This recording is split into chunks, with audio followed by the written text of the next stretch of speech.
Guys, today we've got a quick overview for you of the Sony 24mm f2.8G, the 40mm f2.5G, and the 50mm f2.5G.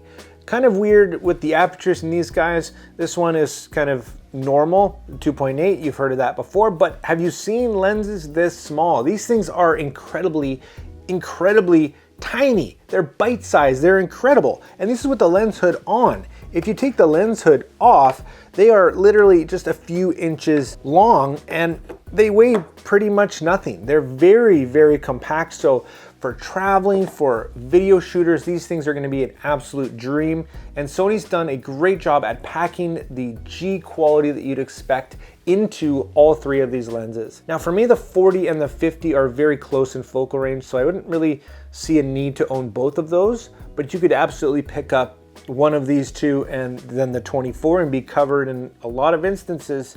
That's I think that's kind of what they were going for there. I'm kind of surprised they didn't maybe try and do a 70 or an 85 or something. And I'm not an engineer, so I don't really know if that's even possible into this something this small. But yeah, absolutely crazy to feel these things and to see just how small and compact they are. So people that have maybe issues with weight, they're gonna absolutely love these.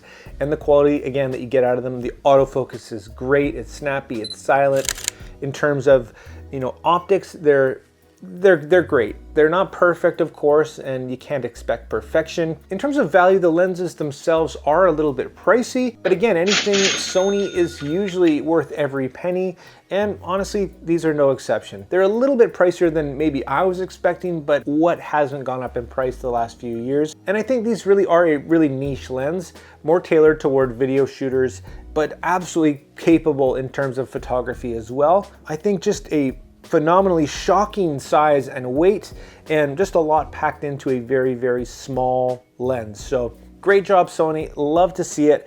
It's kind of a cool between 2.8 and a 1.8 2.5 thing going on here, and it's kind of weird to wrap your head around because you're so, you know, used to those apertures. So when you see something like this, it's kind of neat. When you get into the video stuff, you start to see kind of some more different stuff out there, but absolutely could recommend these to you. And for more information on any of these individually, of course, check out my full in-depth review on any of them.